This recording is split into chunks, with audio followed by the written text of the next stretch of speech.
Welcome all of in my YouTube channel. इस video में discussion करेंगे झारखंड के उद्योग के बारे में, जो दो प्रकार के हो जाती हैं। जिसमें पहला है खनिज आधारित उद्योग, जिसमें लोग डिस्कशन करेंगे लौह एवं इस्पात उद्योग का। उसके बाद एल्यूमिनियम उद्योग, तांबा उद्योग और सीमेंट उद्योग का डिस्कशन करेंगे। हालांकि और भी उद्योग हो जाते हैं, उसे मैं पार्ट 2 वीडियो में आपको बताऊंगा। और देखिए, दूसरे प्रकार का उद्योग हो जाता है वन आधारित उद्योग हो जाता है। तो देखिएगा, ये जो वन आधारित उद्योग है उसे मैंने झारखंड के वन वाले वीडियो में बता दिया था, जिसकी वजह से वन आधारित उद्योग का इस वीडियो में डिस्कशन नहीं करेंगे। तो आइए एक छोटा सा स्ट्रक्चर देख लेते हैं जिन उद्योगों का यहाँ पर डिस्कशन करेंगे। तो देखिएगा, लौह एवं इस्पात उद्योग में दो उद्योग का हम डिस्कशन करेंगे, जिसमें पहला हो जाता है टाटा आयरन स्टील कंपनी, जिसे टिस्को कहा जाता है, और दूसरा हो जाता है बोकारो स्टील प्लांट। उसके बाद में एल्यूमिनियम उद्योग, फिर तांबा उद्योग और आखिरी में सीमेंट उद्योग का डिस्कशन करेंगे। तो चलिए सबसे पहले डिस्कशन करते हैं खनिज आधारित उद्योग में लौह एवं इस्पात उद्योग के अंतर्गत टाटा आयरन और स्टील कंपनी का, जिसे शॉर्ट फॉर्म में टिस्को भी कहा जाता है। देखिए, इसके संस्थापक हो जाते हैं जमशेदजी टाटा, और यह कंपनी आपको देखने के लिए मिलेगी इस पूर्वी सिंहभूम के साक्षी नामक स्थान में। तो आप मैप भी देख सकते हैं पूर्वी सिंहभूम कहाँ है। तो देखिए, ये पूर्वी सिंहभूम के साक्षी नामक स्थान में यह आयरन और स्टील कंपनी स्थापित है, या फिर कहिए स्वर्ण रेखा और खरखई नदी के संगम पर यह स्थित है। आगे देखिएगा, यह भारत का पहला और सबसे बड़ा लौह इस्पात संयंत्र हो जाता है यह टिस्को कंपनी, जिसकी स्थापना हुई थी 1907 ईस्वी में। और यहाँ पर देखिएगा आयरन और स्टील का उत्पादन किया जाता है। तो यहाँ पर देखिएगा, लोहा का उत्पादन का प्रारंभ 1911 ईस्वी से हुआ और इस्पात का उत्पादन का प्रारंभ 1914 ईस्वी से हुआ। आगे देखिएगा, टाटा आयरन और स्टील कंपनी के अंतर्गत ही टाटा समूह ने टाटा इंजीनियरिंग एंड लोकोमोटिव की स्थापना की थी 1948 ईस्वी में। अब देखिए, यहाँ पर आयरन और स्टील तो बनाए जाते हैं, इसके लिए कच्ची सामग्री की आवश्यकता होती है, जैसे कि कोकिंग कोयला, लौह अयस्क, मैग्नीज व क्रोमाइट, चूना पत्थर व डोलोमाइट।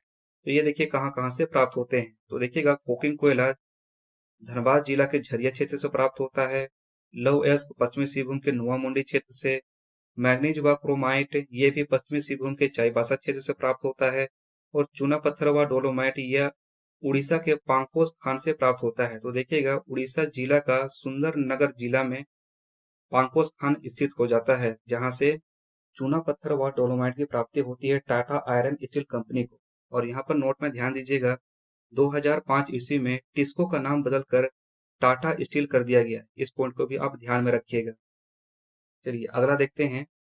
अगला हो जाता है, देखिए, बोकारो स्टील प्लांट। ये जो बोकारो स्टील प्लांट है वह भारत का पहला स्वदेशी स्टील संयंत्र हो जाता है, जो बोकारो के माराफारी नामक स्थान में यह स्थित है, या फिर कहिए तेनूघाट और गरगा बांध के पास में ये स्थित है। तो देखिए, यह भारत का चौथा और झारखंड का दूसरा सबसे बड़ा स्टील प्लांट हो जाता है, जो सेल के अंतर्गत कार्यरत है। सेल का अगर कहा जाए फुल फॉर्म तो ये होता है steel authority of India limited हो जाता है। देखिए, यहाँ डिस्कशन कर रहे हैं बोकारो स्टील प्लांट का। तो देखिए, इसकी स्थापना हुई थी 1964 ईस्वी में। ये रूस के सहयोग से इसको स्थापित किया गया था। देखिए, इसमें आग की प्रथम भट्टी कब रखी गई, तो देखिए 1972 ईस्वी में। मतलब आग की प्रथम भट्टी स्थापित की गई 1972 ईस्वी में, और उत्पादन का प्रारंभ हुआ 1974 ईस्वी में। अब देखिए, बोकारो स्टील प्लांट में स्टील बनाने के लिए भी यहाँ कच्ची सामग्री की आवश्यकता पड़ती है। तो देखिए, वो कौन कौन से हो जाते हैं। तो ये है कोकिंग कोयला, लौह अयस्क और चूना पत्थर। तो देखिएगा, कोकिंग कोयला धनबाद के झरिया क्षेत्र से प्राप्त होता है। लौह अयस्क देखिएगा उड़ीसा के क्योंझर क्षेत्र से प्राप्त होता है, और चूना पत्थर एमपी से प्राप्त होता है, मतलब मध्य प्रदेश से यह प्राप्त होता है। तो देखिए, हमने बोकारो स्टील प्लांट का भी डिस्कशन कर लिया, मतलब लौह एवं इस्पात उद्योग के बारे में हम लोगों ने डिस्कशन कर लिया है। आइए अब आगे देखते हैं एल्यूमिनियम उद्योग। तो देखिएगा, झारखंड में एल्यूमिनियम उद्योग की स्थापना हुई थी 1938 ईस्वी में, और ये इंडियन एल्यूमिनियम कंपनी लिमिटेड के द्वारा यह स्थापना हुई थी झारखंड में 1938 ईस्वी को। तो देखिएगा, एल्यूमिनियम की प्राप्ति कैसे होती है। तो ये देखिए, ये बॉक्साइट से प्राप्त होती है। और बॉक्साइट झारखंड में कहाँ से प्राप्त होता है इस एल्यूमिनियम उद्योग को। तो देखिए, ये लोहरदगा और पलामू क्षेत्र से एल्यूमिनियम उद्योग को बॉक्साइट की प्राप्ति होती है। अब मैं यहाँ पर छोटा सा स्ट्रक्चर आपको दिखा रहा हूँ। देखिए, बॉक्साइट से प्राप्त होता है एल्यूमिनियम, लेकिन देखिए झारखंड में बॉक्साइट से केवल एल्यूमिनियम निकाला जाता है, केवल एल्यूमिनियम निकाला जाता है। मैं यहाँ एल्यूमिनियम नहीं कह रहा हूँ, तो देखिएगा झारखंड के बॉक्साइट में 16% एल्यूमिनियम पाया जाता है। और ये देखिए जो एल्यूमिना है वह हो जाता है मध्यवर्ती उत्पाद और अंतिम उत्पाद हो जाता है एल्यूमिनियम। तो देखिए एल्यूमिनियम की प्राप्ति के लिए इसे झारखंड के बाहर भेज दिया जाता है। जैसे देखिए कोलकाता का बेलूर, मुंबई का लेई या फिर केरल का अलमपुरम अलवाय में भेज दिया जाता है इसे, जहां पर एल्यूमिनियम की प्राप्ति हो जाती है। चलिए इस पॉइंट को आप समझ चुके हैं। और एक बात का ध्यान रखिएगा, ये जो एल्यूमिनियम उद्योग है सबसे पहले स्थापित की गई थी रांची के मुरी क्षेत्र में। इसे भी आप याद रखिएगा, जिससे मैंने यहाँ पर मेंशन नहीं किया है। आइए अब आगे देखते हैं तांबा उद्योग। तो देखिएगा ये जो तांबा उद्योग है, भारत का प्रथम तांबा उद्योग झारखंड में लगाया गया था 1924 ईस्वी में। मतलब स्थापना हो गई थी 1924 ईस्वी में तांबा उद्योग की झारखंड में। और देखिए यह पूर्वी सिंहभूम के घाटशिला नामक स्थान में यह स्थित हो जाता है। आप मैप भी देख सकते हैं, ये पूर्वी सिंहभूम के घाटशिला में स्थित हो जाता है। और घाटशिला के समीप में देखिएगा तांबा शोधन केंद्र की भी स्थापना हुई 1930 ईस्वी में। तो किसके जरिए हुई थी? ये इंडियन कॉपर कारपोरेशन के जरिए। देखिए तांबा उद्योग में हमें तांबा अयस्क की आवश्यकता होती है, जिससे तांबा निकाला जाता है। तो देखिएगा खान से जब तांबा अयस्क निकाला जाता है तो उसे रज्जू मार्ग के सहयोग से माऊ भंडरा भेज दिया जाता है। और माऊ भंडरा में देखिएगा तो ये शुद्ध तांबा की प्राप्ति होती है। तो ये एक छोटी सी प्रक्रिया होती है, इसे भी आप जरूर याद रखिए तांबा कैसे प्राप्त होता है। आइए अब आखिरी में देखते हैं सीमेंट उद्योग। तो देखिएगा ये जो सीमेंट उद्योग है, आपको मैं सबसे पहले मैप के माध्यम से बता देना चाहूंगा कि ये कहाँ कहाँ आपको देखने मिलेंगे झारखंड में सीमेंट उद्योग।